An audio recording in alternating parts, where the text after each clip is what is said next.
Ever catch yourself wondering, like, how you actually experience yourself as you? And I don't mean in like, a late night dorm room kind of way. Right, right. We're going deep into the neuroscience of it all. Okay. With Antonio Damasio's Self comes to mind. Yeah, he's really a master at taking these complex ideas about the brain and making them, Accessible. yeah, exactly. Like everyone can appreciate them. Okay, so you sent over the intro, the dedication. Right. All those little intriguing breadcrumbs Damasio leaves for us. Yeah. And the thing that grabs me right away is him dedicating this whole thing to Hannah. Interesting. Makes you wonder, who is she? And did her story somehow spark this whole exploration of consciousness? It's a good question. The book itself is structured almost like a mind palace, Okay, yeah. It builds from the ground up. What's that? We start with homeostasis, which is our body's fundamental drive for balance. Right. And then we kind of ascend to, well, the very essence of being aware. It's ambitious. Totally. It's really fascinating, though, because homeostasis, it's not just about your body, regulating temperature. Right. Think of it like those self-driving cars everyone's talking about these days. Okay, yeah. They need these complex systems to constantly adjust, maintain stability. Right. Damasio's arguing that this drive for balance, this biological value he talks about, Yeah. it underpins everything, Wow. even potentially our sense of self. Okay, so our bodies are striving for this balance, but how does that translate to me knowing I'm me? It's not like my thermostat is about to write a poem or something. Exactly. And that's where it gets really interesting. So Damasio argues that as organisms become more complex, this drive to survive, it evolves. Yeah. We develop these increasingly intricate ways to sense the world around us and respond to it, right? Makes sense. And somewhere along that evolutionary path, those responses, they become feelings. Oh, wow. And that paves the way for consciousness itself. So you're saying even my feeling of me right now, like in this moment, Yeah. is somehow tied to my body just trying to keep itself alive? In a way, yeah. That's wild. It's more than just staying alive, though. He argues that as our brains evolved, they became incredibly adept at creating these internal maps and images. Okay. And these maps, they're representations of both our internal world, so our body, Mm-hmm. and the external world all around us. So the brain is mapping out the terrain of the body Yes. and the world outside simultaneously. Precisely. Wow. And these maps, they're more than just, static blueprints. Right, right. They're dynamic, constantly being updated with this flood of information from our senses. Always in motion. Exactly. They shape not only how we perceive the world, but also our emotions, our feelings, even our memories. Hold on, memories too. Yeah. So it's not just about sensing the present moment. Our past experiences are being woven into these maps somehow. They are. That's fascinating. Absolutely. Think about a time you felt a rush of emotion. Mm-hmm. Maybe fear. Right. Your heart starts to race. You might even start to sweat. Yeah, yeah. These aren't just side effects of fear. Right. Damasio would argue they actually contribute to the feeling itself. Oh, wow. Your brain is mapping these physical changes Yeah. and creating this whole experience we then label as fear. Okay, this is blowing my mind a little bit. So my brain isn't separate from my body. It's deeply intertwined with it, interpreting its every sensation. Yes. It's like Damasio's saying our brains are body-minded. Exactly. He directly challenges that traditional idea of the mind and body being, separate entities. Yeah, yeah. He argues they're inseparable, constantly interacting and shaping each other. So how does this body-minded brain actually create the experience of consciousness then? What makes us different from, say, a tree striving for balance? Where Damasio introduces these really important concepts, the proto-self and the core self. Okay. So the proto-self is a very basic form of self-awareness. Oh. It rises from those body maps we've been talking about. Right. It's the foundation upon which a more complex sense of self can be built. Okay, so the proto-self is the baseline awareness. Yes. And then what's the core self? The core self is more dynamic, more fleeting. Okay. It's the experience of you in the here and now, Mm-hmm. constantly changing as you interact with the world. Right. It's built on top of the proto-self, but it incorporates your senses, your feelings, your memories, Yeah. everything you're experiencing in this very moment. So it's almost like our sense of self isn't this fixed thing, but something constantly being created and recreated moment to moment. Precisely. Wow. And that has some really interesting implications, especially as our interactions increasingly take place in the digital realm. Oh, you're killing me with the cliffhanger. We'll get there. All right. But before we go full sci-fi on this, let's get back to the book. You mentioned Damasio uses these thought-provoking epigraphs. Oh, yeah. What stood out to you? One that really resonated with me was this quote from Fernando Pessoa. He describes the self as a hidden orchestra. Ooh. It so beautifully captures this complexity of what's happening beneath the surface of our awareness, you know? All these different processes playing together to create the symphony of our experience. Ooh, I like that. A symphony of self. Right. It's not just one instrument, it's all these parts working together. Exactly. And speaking of parts working together, the way Damasio breaks down his argument, it's so methodical. It is. It's almost like he's building something. Yeah. Yes. Yeah. Huh. There's actually another epigraph, this one from Richard Feynman, that gets at exactly that. He says, what I cannot build, I cannot understand. I like that. And that's exactly what Damasio's doing throughout this whole book. Yeah. He's building a framework for understanding this incredibly complex thing we call the self. So he's taking this build it to understand it approach. Yes. Laying the foundation with things like homeostasis and these body maps we talked about. Right. Then what? What other intriguing pieces does he start to assemble? It's like he's giving us this like backstage pass to the most incredible orchestra ever. Right. But instead of instruments, it's like our emotions, our memories, our perceptions, all blending together. Exactly. And one of the most captivating sections of the book is when he tackles the implausibility of reality. Oh, I mean, even the title, right? Yeah, implausibility of reality. Unpack that one for me. It sounds like we're about to like tumble down a rabbit hole here. Well, think about it this way. Our brains, right? They're constantly trying to create this coherent picture of the world. Right. Based on all the information they receive. Makes sense. But, and here's the thing, that information is often incomplete, it's biased, sometimes it's even contradictory. So we're all walking around with these like slightly warped versions of reality in our heads. Kind of, yeah. That's fascinating, but also a bit unnerving if you think about it too much. It is.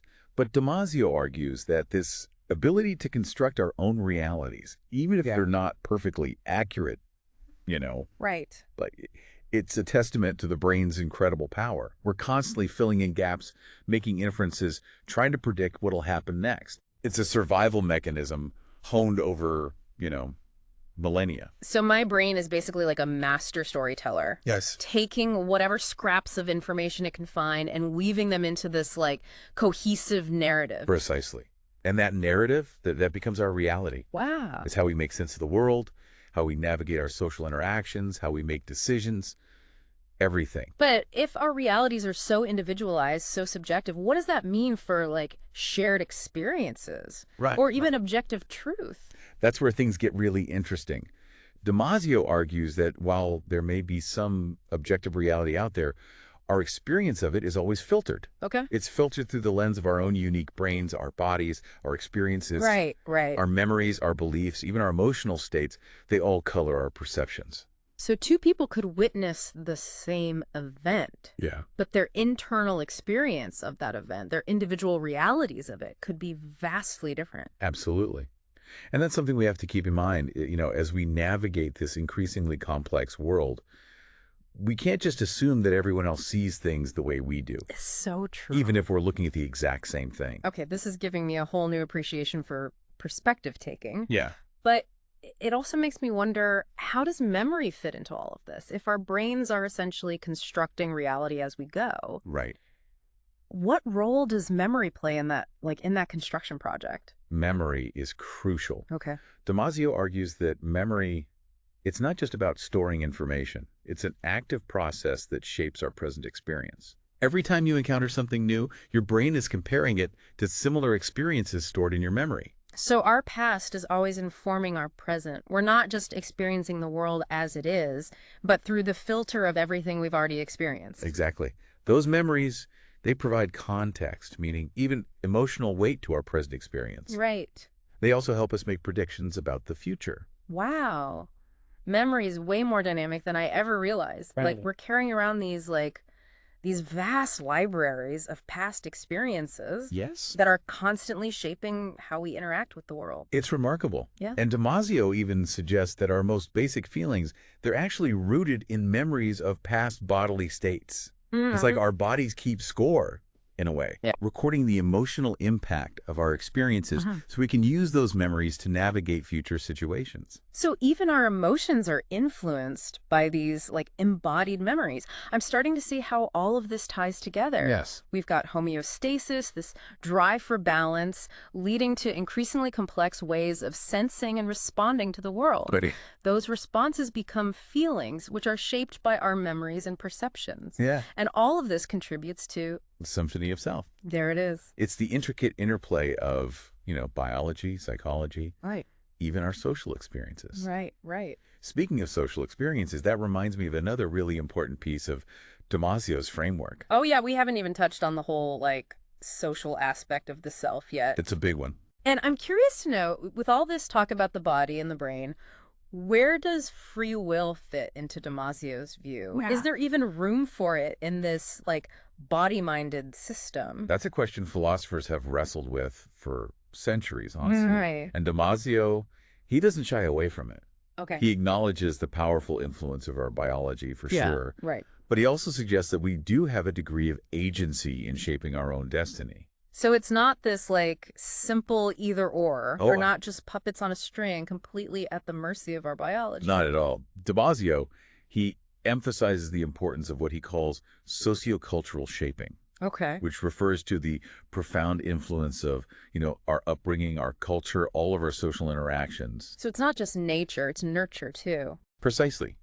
Our experiences, our relationships, the values we're exposed to, they all play a role in shaping our beliefs, values, and our behaviors. Of course. And those, in turn, influence the choices we make, the paths we take in life. It's a good reminder that we're not, like, isolated islands. We're not. We're shaped by the world around us just as much as we're shaped by our biology. Absolutely. Yeah. And Damasio, he argues that this social dimension, it's crucial for understanding the full scope of human consciousness. Okay. He even dives into the fascinating world of emotions. Oh, interesting. He argues that emotions, they're not just these fleeting feelings we have. Right.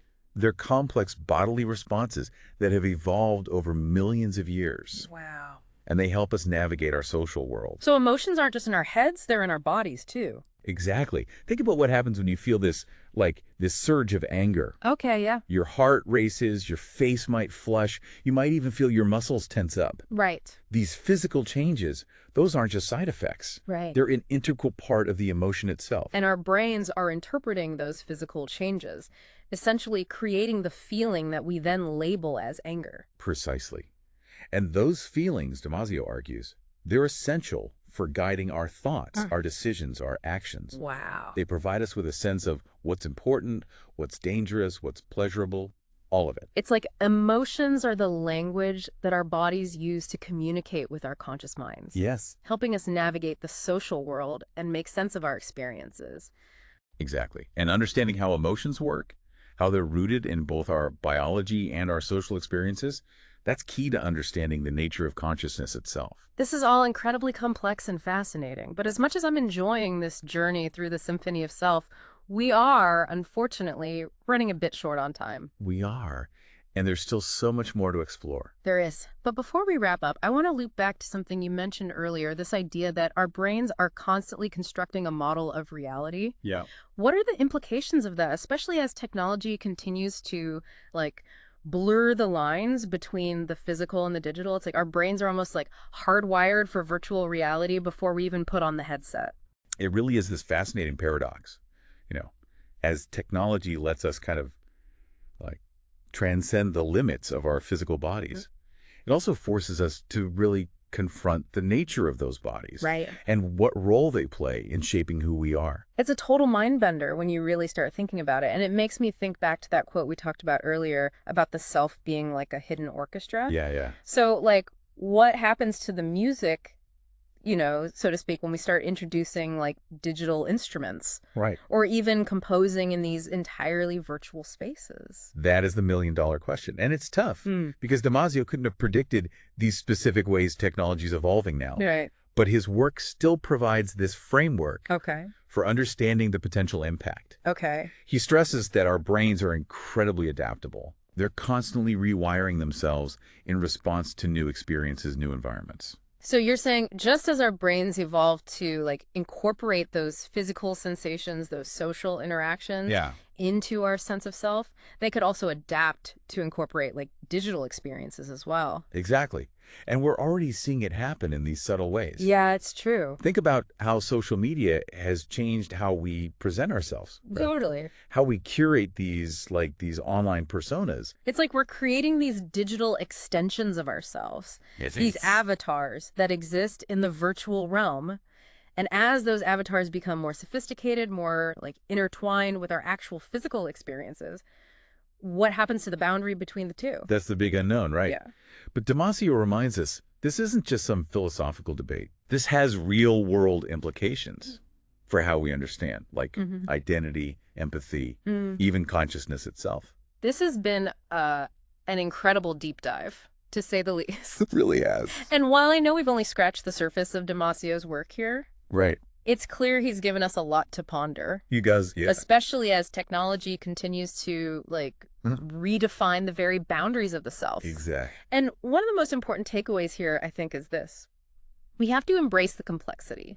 We can't reduce the self to just, like, a simple equation or a single part of the brain. You can't. It's the interplay biology, psychology, social experience, and now, increasingly, technology. It's all intertwined. All of that makes us who we are. It really does. It's that symphony of self we keep coming back to. I like that. And speaking of coming back, before we wrap up completely here, I want to circle back to something that's kind of been lingering in my mind since the beginning. That dedication to Hannah. Oh, yes. We've explored all these, like, huge, fascinating ideas. We have. But I'm still left wondering, like, who is Hannah? What role did she play in inspiring this whole deep dive into consciousness? I'm right there with you. It's such a personal touch in a book that tackles these, like, really grand concepts, you know? Yeah. Makes you think maybe Hannah, whoever she is, held a special place in Damasio's own, like, journey of understanding this stuff. Maybe she's the one who inspired him to ask these big questions in the first place. Or maybe her life, her experiences, offered him this unique perspective on the nature of consciousness. We might never know for sure, but it does add another layer of, like, intrigue to this whole thing. It does.